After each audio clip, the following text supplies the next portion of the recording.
வணக்கம். இன்றைக்கி நம்ம பார்க்க போகிற சமையல் என்னென்னா இட்லி, தோசை, சப்பாத்தி எல்லாத்துக்குமே தொட்டு சாப்பிட்ற மாதிரி ஒரு அருமையான சைடிஷ் ரெசிபி தான் பார்க்க போகிறோம். டேஸ்ட்டு பார்த்திங்கன்னா நல்லா அட்டகாசமாக இருக்கும். நீங்கள் ஒரு தடவை இதை செஞ்சிங்கன்னா திரும்ப திரும்ப செய்வீங்க. அந்தளவுக்கு டேஸ்ட் வந்து வேறு லெவலில் இருக்கும். ஸோ வாங்க இந்த இட்லிக்கு சூப்பரான இந்த தக்காளி குருமா எப்படி செய்யலாங்கிறத பார்க்கலாம். ஒரு மிக்ஸி ஜார் எடுத்துக்கலாம். இதில் பார்த்திங்கன்னா சின்னதாக ஒரு 3 வரமிளகாய் சேர்த்துக்கலாம். 1 டேபிள் ஸ்பூன் சோப்பு சேர்த்துக்கலாம். ஒரு 5 முந்திரி பருப்பு சேர்த்துக்கலாம். 2 துண்டு இஞ்சி சேர்த்துக்கலாம். 3 பல் பூண்டு, ஒரு 2 டேபிள் ஸ்பூன் பொட்டுக்கடலை சேர்த்துக்கலாம். இதோட ஒரு 1/4 மூடி அளவுக்கு துருவின தேங்காய் சேர்த்துக்கலாம். இது எல்லாத்தையும் நல்லா நைஸாக அரைச்சிட்டு வந்துட்டு பார்க்கலாம். இப்போ ஒரு குக்கர் எடுத்துக்கலாம். இதில் தேவையான அளவுக்கு எண்ணெய் சேர்த்துக்கலாம். இப்போ எண்ணெய் நல்லா சூடாகிடுச்சு. ஒரு பிரியாணி இலை, 1 டீஸ்பூன் சோம்பு, ஒரு துண்டு பட்டை, கொஞ்சமாக கல்பாசி, 2 கிராம்பு, ஒரு அன்னாச்சி பூ சேர்த்துக்கலாம். ஒரு ஏலக்காய், இது எல்லாத்தையும் சேர்த்துடலாம். கொஞ்சமாக கருவேப்பிலை சேர்த்துக்கலாம். மீடியம் சைஸாக ஒரு வெங்காயம் நீளமான சேர்த்துக்கலாம். இப்போ வெங்காயம் இந்த அளவுக்கு நல்லா வதங்கிடுச்சு. இப்போ நம்ம பொடியெல்லாம் சேர்த்துக்கலாம். 1 டேபிள் ஸ்பூன் தனியாத்தூள் சேர்த்துக்கலாம். 1/4 டேபிள் ஸ்பூன் காஷ்மீரி மிளகாத்தூள் சேர்த்துக்கலாம். இது வந்து கலருக்காக மட்டும்தான். அதே மாதிரி ஒரு 3/4 டேபிள் ஸ்பூன் மிளகாத்தூள் சேர்த்துக்கலாம். நம்ம தேங்காய் அரைக்கும் போது மிளகாய் சேர்த்துருக்கோம், அதனால் கொஞ்சமாக சேர்த்தா போதும். 1/4 டேபிள் ஸ்பூன் மஞ்சள் தூள் சேர்த்துக்கலாம். இங்கே தேங்காய் அரைக்கும் போது அதுக்கு பதிலாக பச்சை மிளகா கூட சேர்த்துக்கலாம். இப்போ எண்ணெயில் லேசாக ஒரு பரட்டி விட்டுக்கோங்க. ரொம்ப பரட்டினீங்கன்னா உங்களுக்கு அப்படியே கருகி போயிடும். இப்போ மீடியம் சைஸாக ஒரு 3 தக்காளி வந்து இந்த அளவுக்கு கட் பண்ணி சேர்த்துக்கலாம். ஒரு தக்காளி நல்லா மசிஞ்சு வரணும். மீடியம் ஃப்ளேமில் வதக்கி விட்டுக்கலாம். நல்லா மசிஞ்சு வர அளவுக்கு.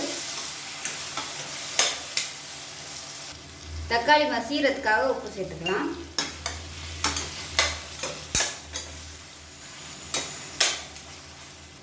இப்போ இதை மூடி வச்சிடலாம். மூடி வச்சோம்னா தக்காளி நல்லா மசிஞ்சு வரும்.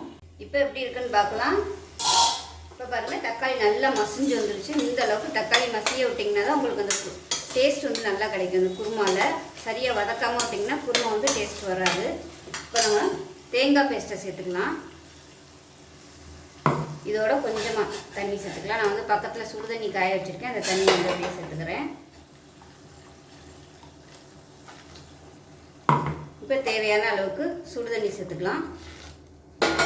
இப்போ மூடி வச்சுட்டு 2 விசில் விட்டுட்டு ஸ்டீம் போனதுக்கப்புறம் பார்க்கலாம்.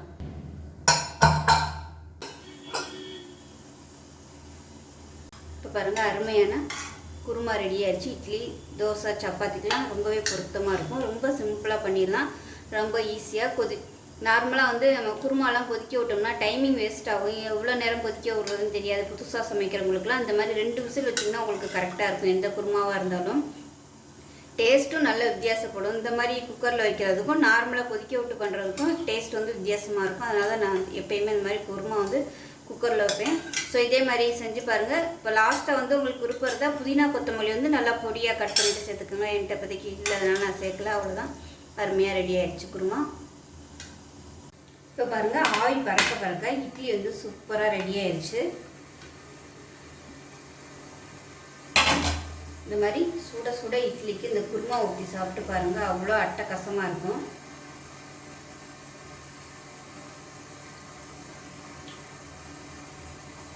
சின்ன சின்ன விஷயங்கள் வந்து குருமா வைக்கும்போது நம்ம சேஞ்ச் பண்ணையில் டேஸ்ட்டு பார்த்திங்கன்னா வித்தியாசப்படும். ஸோ அவ்வளோதான், அருமையான தக்காளி குருமா ரெடி. ஸோ அவ்வளோதான், அருமையான இட்லி குருமா ரெடி ஆயிடுச்சு. ஸோ இந்த வீடியோ பிடிச்சிச்சுன்னா லைக் பண்ணுங்கள், கமெண்ட் பண்ணுங்கள். உமாஸ் கிச்சன் சேனலை மறக்காமல் சப்ஸ்கிரைப் பண்ணுங்கள். தேங்க்யூ.